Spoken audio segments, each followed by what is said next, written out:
Se hizo viral la declaración de un empresario que estaba dando una conferencia en Estados Unidos y que conduce el grupo Gartner. Es el fundador, Tim Gartner, el que habla, y el foro es el Financial Review Property Summit. El hombre sorprendió al mundo porque dijo, sin pelos en la lengua, algo que muchos otros empresarios piensan y vienen pensando desde la pandemia y que forma parte de este clima de época que también nos redujo a lo que nos redujo el menú que tenemos por delante en estas elecciones. Es un poco largo y es en inglés, pero yo te lo voy a ir traduciendo encima. Voy a dejar un cachito al principio para que escuches la manera muy calma en la que dice las cosas que dice. I think the problem that we've had is that people decided they didn't really want to work so much anymore through COVID, and that has had a massive issue on productivity. You know, tradies have definitely pulled back on productivity. Creo que el problema que hemos tenido es que la gente decidió, después del COVID, que la verdad no quería trabajar tanto.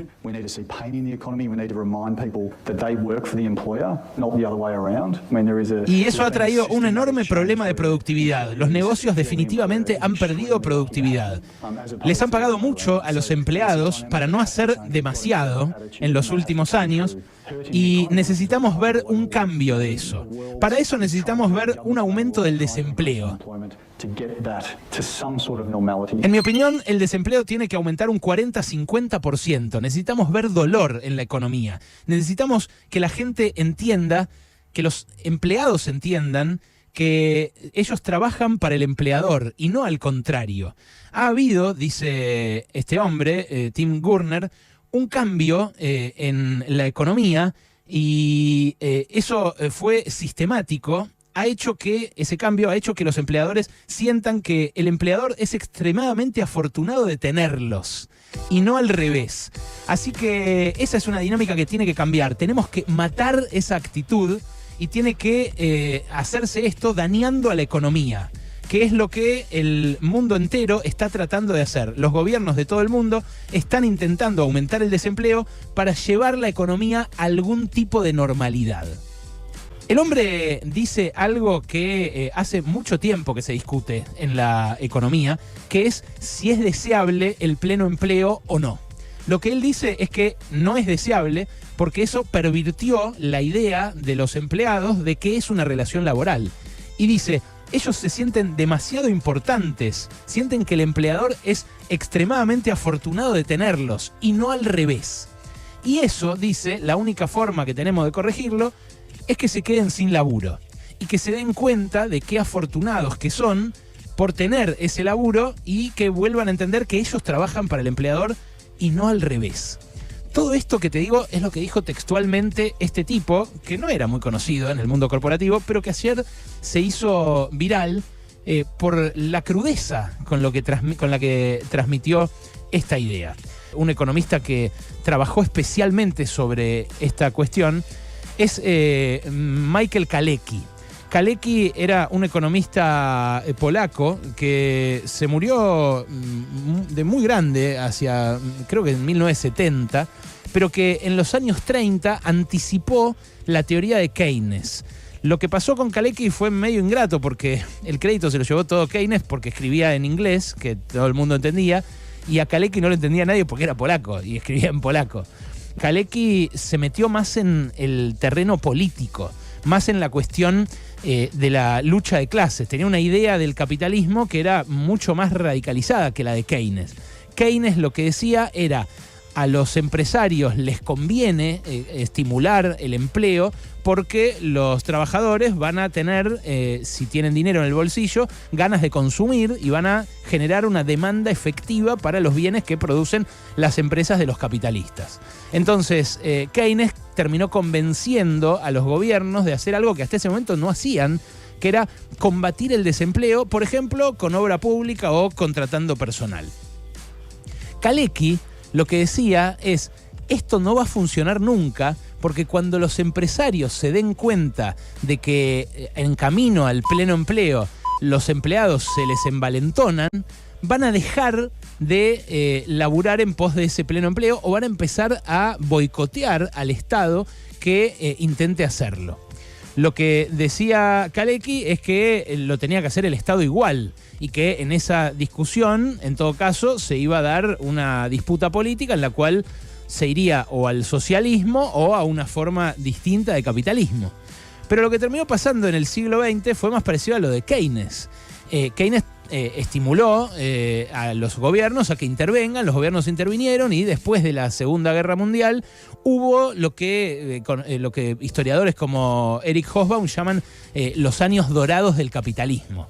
Lo que en cada país tomó una forma política particular, acá el peronismo y las añoranzas de ese país de posguerra, el que se podían hacer esas cosas, en otros lugares del mundo tomó otras formas políticas, pero más o menos pasaba lo mismo.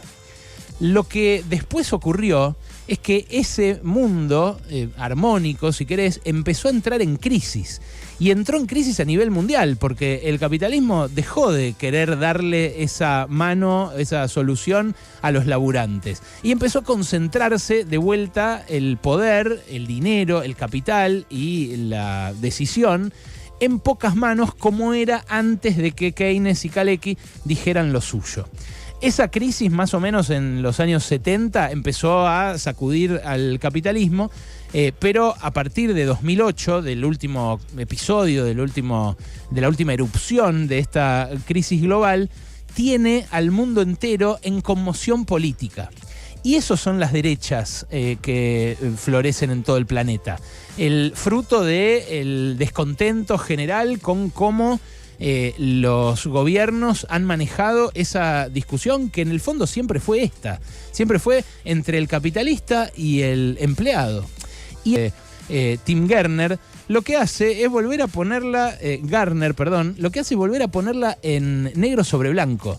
Vuelve a poner el foco, a iluminar el conflicto madre en el capitalismo, que es el conflicto entre el capital y el trabajo.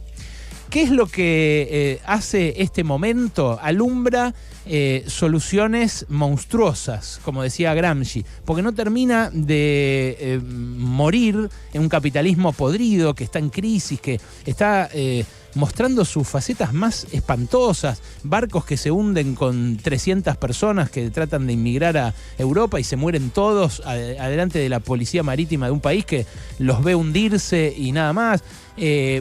Catástrofes ambientales que hacen que tenga que irse de su casa un montón de gente, evacuaciones climáticas, cosas que jamás pensamos, la pandemia, la guerra entre Rusia y Ucrania, la posibilidad de que estalle un conflicto nuclear de más amplio alcance entre Estados Unidos y China.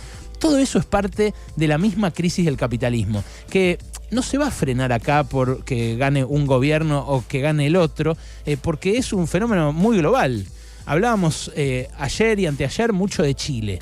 Y en Chile hay un gobierno de un tipo de izquierda, como Gabriel Boric, pero también hay el doble de pinochetistas que hace 10 años. En Brasil ganó Lula y terminó uniéndose a todo el arco político que lo enfrentaba, pero sigue habiendo bolsonaristas a lo loco, y si no fuera por los errores que cometió Bolsonaro en los últimos 15 días, capaz ganaba la elección y todo.